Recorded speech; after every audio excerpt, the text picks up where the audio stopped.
just so you know, I think Demir and I are both from Villanova. Yeah. I've been in Villanova since Moses was a baby. And seriously, it's an old joke, but I literally, been there for a very long time. Like I look at the coaches and teachers and I've taught them all. So,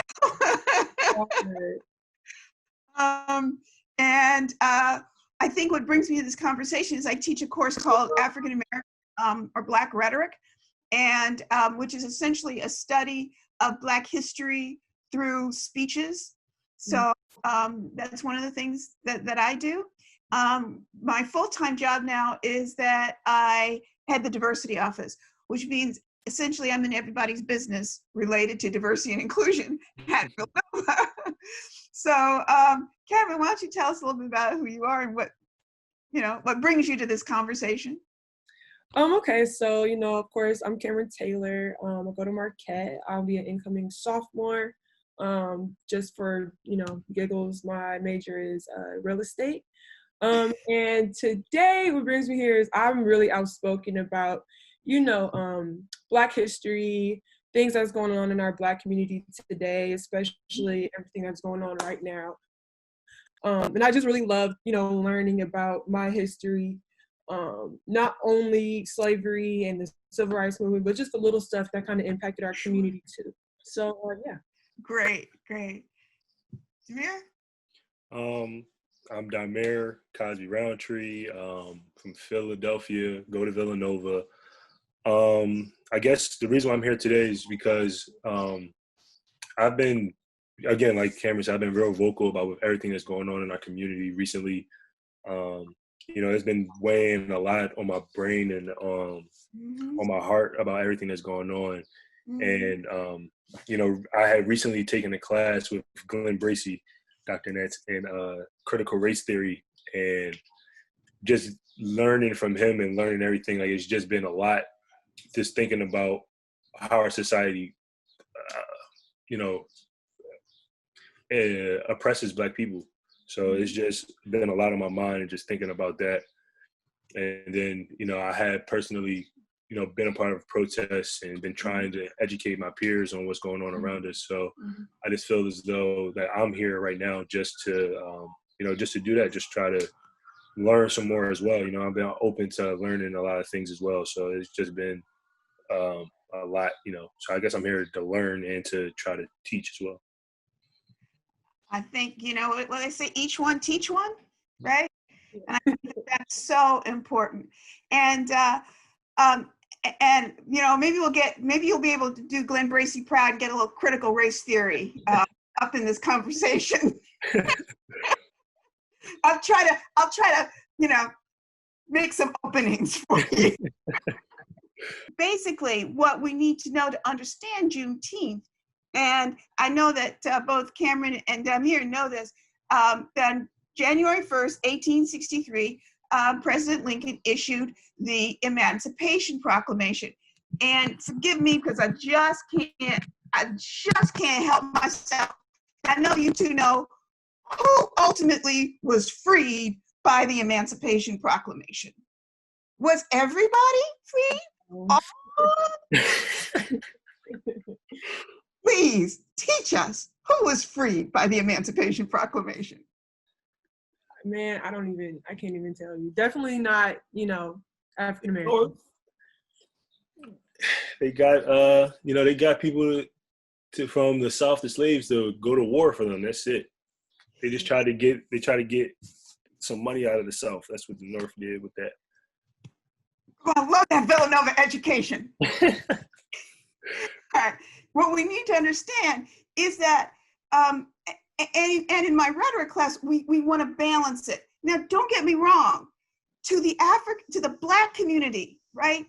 To those who were enslaved, that Emancipation Proclamation was important. But what we also need to understand is on the practical level, right? That this was essentially a Civil War document. The North needed people. So who was actually freed? And again, anybody who listens to this, please go back and read the Emancipation Proclamation. I can tell you one time in my class, we actually sat there and read it aloud together. And as we read it aloud together, one of the things we discovered that who was actually being freed were those who were enslaved inside of what kind of states? The Confederate States, right? So, and the notion was that they would be freed and then they could join and fight for the Union, all right? I don't want to go down that road very much further, but it is important to note that that is what was going on. So that, and the other thing that we want to understand is that that document was signed, right, January 1st, 1863.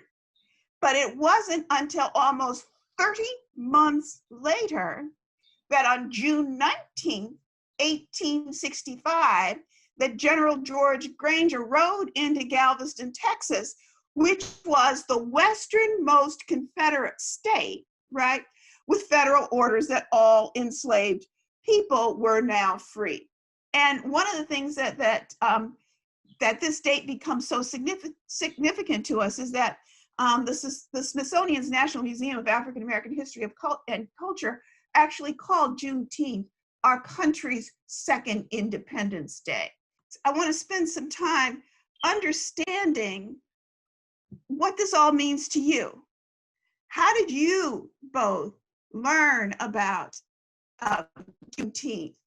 And why don't we even open it up, Juneteenth, and even the idea of Black folk being enslaved? I learned Juneteenth. I didn't learn Juneteenth in school. You know, like growing up in, you know, those classes, you didn't really learn about African history. It was more of the white man's history, kind of what happened in the United States from Columbus discovering the Americas, and then thus forward. So I didn't learn it until my family told me basically what it was. I kind of saw it on social media when I was like maybe in middle school, and I was like, what is this? Like, what does this even mean? And then that's kind of when I got informed of kind of what it is, what it means to African Americans. And then ever since then, that was kind of like my starting point of educating myself on, you know, what it means to Black people, and kind of knowing we didn't really like our history doesn't really start with slavery. Like we have a lot of history before that. So, you know, and in school, that's what you're taught. But, you know, I had to unlearn some things and kind of like move forward with that. So I think that was like my starting point of figuring out what Juneteenth is. My family, we do celebrate it now. We've started to celebrate it a little bit more as, you know, years go by. And yeah, so. Talk to us about your family. What is it in your family that made you love your history so much? Well, on my mom's side, my family, they are in a lot of neighborhoods that aren't the best, you know, a lot of bad neighborhoods, but they still make ends meet. You know, there's a lot of success stories that comes out of that. And, you know, it's just, you know, my aunt's house is the house. You know, it's always that one house you go to go eat Sunday meals, and where you always spend Thanksgivings and Christmases and birthdays. So that's like our sense of family is in the house. I grew up in that house. Basically, you know, like my mom dropping me off with my cousins, you know, all in the basement on pallets. Like it's a whole thing. And, you know, our family, we're so close, as dysfunctional and crazy that we all are. You know, we're super close, and we're super, you know, we value a lot of, you know, we value a lot of our history. And yeah, that's pretty much all I got. They're really funny, really goofy, kind of like I am, very outspoken, especially about what's going on. You know, we can get into little, you know, arguments about political stuff, but at the end of the day, we got each other's backs, and we'll always help each other, and we're all open to learn. I'm here. I want to get you involved in this conversation. What does this all mean to you? How do you know, whether it's Juneteenth or information about slavery, just Black history in general? So Juneteenth, I didn't know what Juneteenth was until maybe last summer. I didn't really find out what Juneteenth was. To me, it's you know, because again, I'm gonna speak about like the 4th of July. Like I never really personally celebrated the 4th of July. You know, my family may cook on the 4th of July, but we never or like waving the flag or shooting off fireworks on the 4th of July ourselves. So I have no like personal ties to the 4th of July. So Juneteenth to me, and I'm gonna speak on how everywhere they're trying to make it a holiday, like making it a holiday now, and I think they've done so in Virginia. They made it an actual holiday. I personally feel as though that it's like a pacifier. They're just trying to give us something to help to tell us to be quiet. Now, I'm not saying that it shouldn't be celebrated, but I feel as though that the way things are happening, they're just trying to find ways to keep people quiet and try to make things go back to normal. So I feel as though like Juneteenth to me, as important as it was, it just shows it shows that it is a lot of work that still needs to be done. It just now becoming something that's a holiday and just these things starting to come forth, it just shows that what our society holds as important, and how it's holding everything, like how they treat Black people. It's really incredible to see, not necessarily a good way, just how our society thinks. That and Black history. So I had noticed like just growing up. Well, I didn't realize until I got to college until the growing up that Black history was so skewed to the white point of view. And I never really realized how they only talked to like Cameron said that our Black history started with slavery, and that that people only we only learned about black people. It started with slavery. They didn't tell us about our African roots and the things we've done before we were enslaved and brought into America. So it's a lot. I think of Juneteenth. Now when I think of Juneteenth, it's it's a great accomplishment for Black people that they told us they were free. That's a good thing. But I believe that the intention of it wasn't for our benefit. It was for the North so they can win a war so they can have more money. So it's a lot. To me it's good that it's happened, but it's not. I don't want to seem pessimistic, but it's just not. To me, it doesn't really excite me. And I think Damir's point is giving us a holiday and saying yay is not close to being enough. So I personally believe that what should be done, I don't know what I should know more of. Like I would love, to sit in another class like Glenn Bracey's or with another class at Villanova. I'm gonna try to do that. But I believe that what should be done, it should start, with young education, like back in elementary school. It should be done where they are teaching more younger kids about African American history, not just for Black students or for Black people, but it should be something that should be done because it's our history. It's the United States history, and it did shape our history. So I believe that should be done. And I also believe that institutions should make that a mandatory thing as well, that they teach these things in colleges. I believe that is something that should be done because it's again, it's our history, and I believe it could help people. I don't think it'll completely change everything that happened because I believe there are still people in this world that are just plain evil. But I believe that that first it starts with education. So that if people can learn and to understand what's going on around them, more people will be able to know what to do to help change these things. So I believe that is something that's the first step, is to first give people the knowledge. That's just something that, I wish that I had a chance to learn, to know more of from when I was younger. I feel as though it's doing me a disservice that I didn't learn about all these things until my junior year of college. So it's just really, that's how I feel. I completely agree. Knowledge is powerful. And there is so much history that I learned every single day, not only from Twitter, but from articles and different perspectives.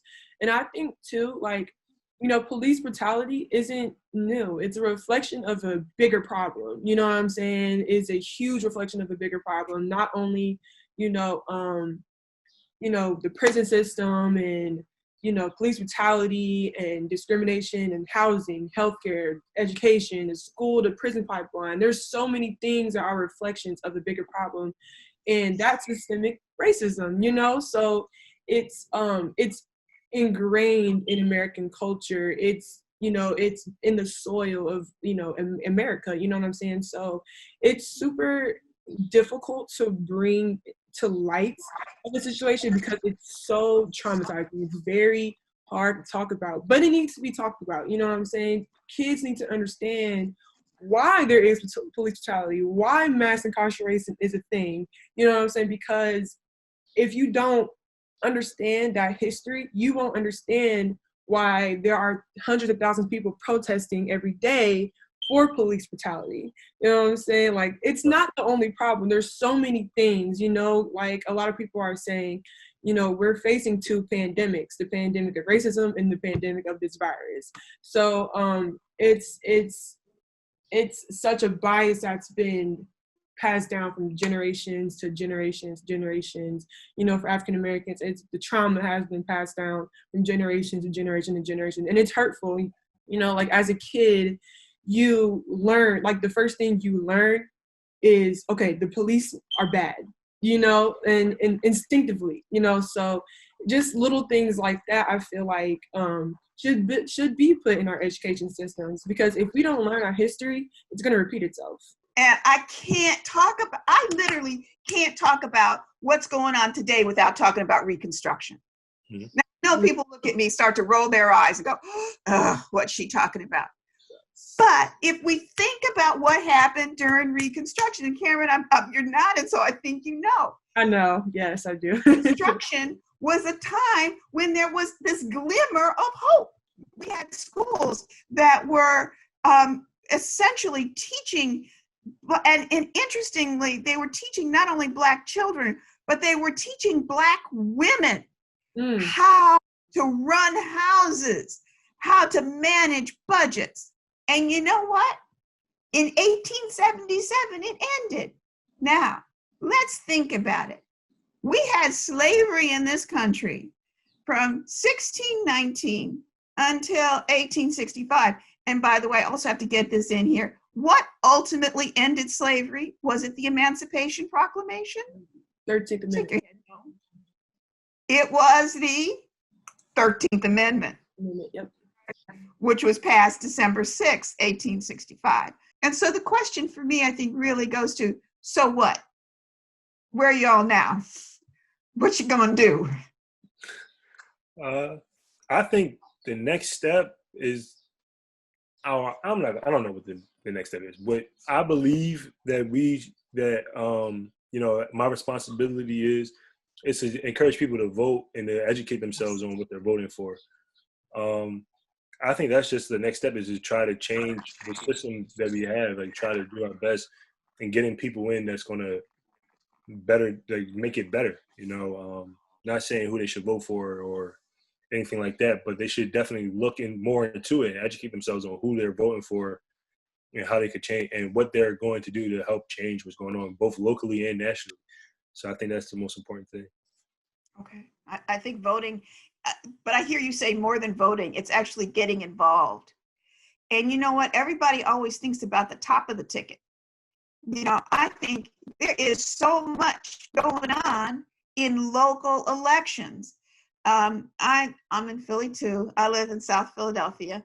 And one of the things that people are really getting involved with is that our council people are the ones who are making the rules about how Philadelphians, right, are treated by the police. So we have to talk about those council people and make sure that they're thinking and doing what we want. So that is a really good point, becoming involved politically. I kind of agree with, voting. I think that it's the system, like I said before, America is so ingrained with racism and biases and just how like Black people have been treated over hundreds of years. I think it won't be overnight that the system's going to change, but I think voting for these people who will prove that they can reform these systems, not only, the biases, but actually hiring people who know the history, educate them on what's going on, educating, police officers on why this is the way it is, or that's the way it is, educating people who are in power of what's going on. Because, like I said before, knowledge is power. If you don't know, you're ignorant, you know what I'm saying? Not in a disrespectful or negative way, just that you don't understand, my perspective or the Black man's perspective, Black children's perspective. So, voting, is one way to get involved, but also, calling your mayors, calling your councilmen, being involved, holding protests or whatever you have to do, even becoming politically aware or knowing how laws are passed, just educating yourself on the political system, because in one way or another, we're going to have to outsmart the system that was built against us in one way. So I just feel like, voting is one step. I think a lot of people, especially with everything going on now in our political climate, they are, finally really understanding that, okay, we need to vote, especially in this election this year. I'm not going to say anything more about that part, but, so yeah, I just think it's very important, just like the mayor said, that, voting is one of the biggest steps right now, but also getting involved. I am your Chief Diversity Officer, Damir. What do you need to do to make your life better? Dr. Ness, I just want to say you do a great job of it. The diversity and inclusion office and everyone in that office does a great job. Like I said, like my teacher, I had him one class. I felt I had the knowledge and the power to try to educate people around me. So y'all do a great job. It's just y'all have to get. I personally believe for Villanova, the next step is trying to get the people in charge to make it mandatory that everyone takes a class on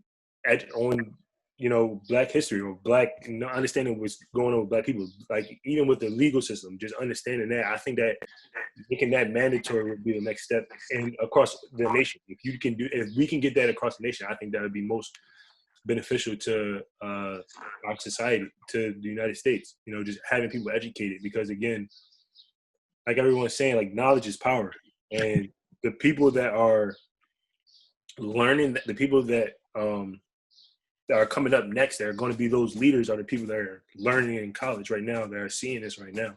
So those are the people that need to understand this stuff. And again, I understand that, no offense, Dr. Ness, that the older people have a big role in this too, and they need to become knowledgeable as well. But our young people are our future. They need to know what's going on. They need to understand what's going on. And I feel as though for schools across the country, that making these classes, making these types of things mandatory to people to understand and learn would be extremely helpful. Mm-hmm. I agree. We have in the education business. Wow, stop again. Sorry. Okay. But I'm going to turn off my video. I think that I'm turning off my video not because I don't want you to see me, but I think that will help me and get the quality a little bit better.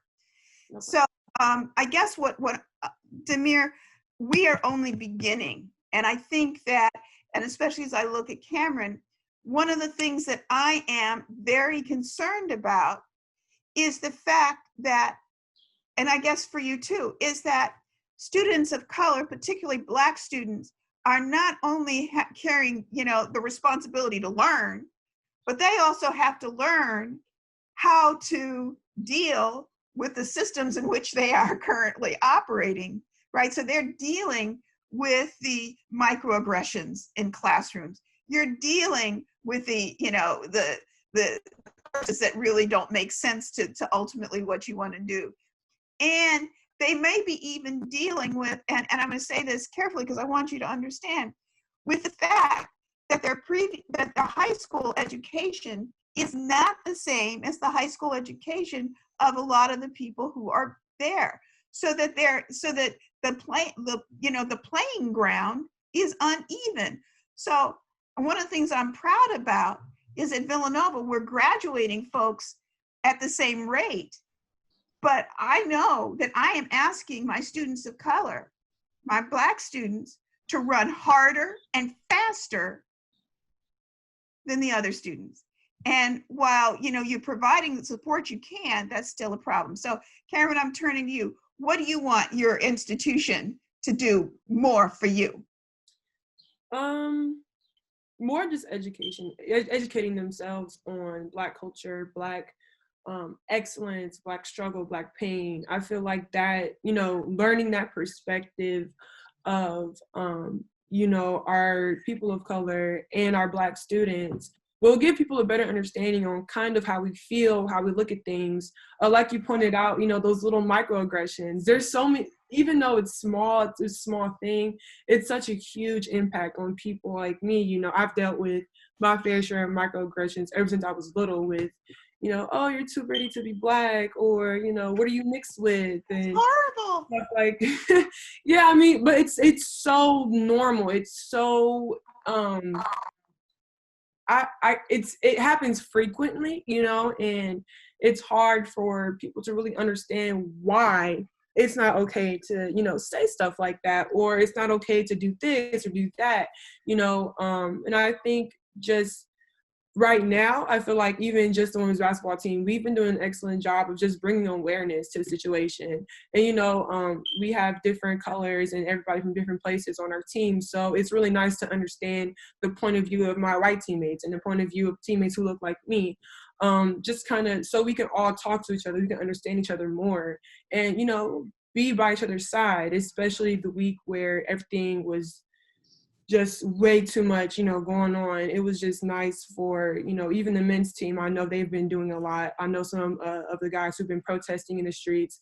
I've been to a couple of protests. I know a lot of my teammates who've been to a couple of protests, even past girls who already graduated, who've been to the protests fighting for that change. And I think just, Marquette letting us, speak our minds and letting us know, like, we're here for you, is really a big thing for me. And I think, there's always ways to improve. I'm not really sure of those solutions. You can always point out the problem, but it's hard to come up with solutions. But, I think that is a good start with inclusion, which Marquette, we're super inclusive. We take everything. Our president, he's super cool with that too. He's super inclusive with who's coming in, even if you're a student athlete, a regular athlete, whatever. So yeah, I think just the education part, understanding everybody's perspective. It's also a respect level too, I feel like, like I respect your pain, I respect, what you're going through type thing. So yeah. Wow. I have to ask this, as athletes, do you feel as though you bear any special responsibility of leadership? So I feel as though there is a responsibility for as an athlete, as not only as an athlete, but as a Black athlete, and especially at Villanova, Dr. Nance, being though it's a predominantly white institution, that as a Black athlete, it is my responsibility to not even just being at Villanova, but being like a Black athlete and from Philadelphia, from the city of Philadelphia, being just being everything that is who I am is so important to be a voice, because people do really take what you say and take it to heart. I realized throughout my past, going on to my fourth year, that a lot of people do value your opinion and value how you think and what you think, and they notice it. Even the things that you don't say, they notice your silence. So I noticed that a lot throughout even through this time. I've noticed how the silence of individuals impact people. It's been very enlightening to know how much my role has expanded in trying to be vocal about it. I think that being first being like somewhat educated myself about it, that it's important for me to try to educate people on what's going on around them. I'm preaching and telling that everyone needs to be educated on it. But if I feel as though if you're not going to get it from nowhere else, you have to have it yourself. Like if you don't ask, they say it like don't ask a boy to do a man's job or something like that. But like I feel as though it's my job that if I'm going to demand people get educated, that I can educate them a little bit myself. Yeah, Siri, she got on the conversation. But I feel as though that my role is to be. I look at myself as like kind of like being like the big brother for everybody, the uncle for everybody, just being the person that can protect and try to help people and nurture them through this time, because it's so difficult. But being someone that can lead as well, telling them, you should do this, or this is what's going on. You should understand this. I've had conversations with all of my teammates and my little brothers and my family, and just trying to explain to them, one, what's happening in society right now, what's going on, and then two, like what can we do to change it? What can we do to make things happen? And I'm being receptive of that stuff myself. I'm listening to what everyone is telling me, and listening to this conversation has been like great too. Just listening to how people think, and I just personally believe that being an athlete, you automatically are given a voice, even though if you don't use it, you're automatically given it. So just using me, I feel as though it's a responsibility to use it in the right way, and to not and I'm sorry, I'm getting off topic, but I don't want to be the person that's like bashing the police or bashing white people all together. It's not, and I believe it. There are good people of any color. There are good people in police uniforms. I had family that was in the police, and I have friends, family that are in the police. And I know they're good people, but it's what they're in that's wrong. It's the system that's wrong, and we have to educate people on that. So I feel though, back to your question about what is your role and is it important being an athlete, having your voice, I do believe it's important, and I believe that you have to, if you're comfortable and knowledgeable of what's going on, to be comfortable with using your voice. I feel as though that is very important, and it goes a long way. I have personally been real quiet. I've been very quiet on the political side of things. All throughout my life, I would be the one to say that I never used to talk about these things, but just being, with these going on and things being so terrible, that I felt the urge to say something. Like I couldn't hold it back. So I just think that it's very important. It's very powerful, and I didn't know the impact that I was having on people. Like I'm on this call. I would have never thought I would have been on this call, and and getting interviewed and being on TV and standing in front of a camera, leading with protests and things like that. It's just and impacting people. Just having people come to me and tell me, "Yo, I appreciate you using your voice and talking about these things."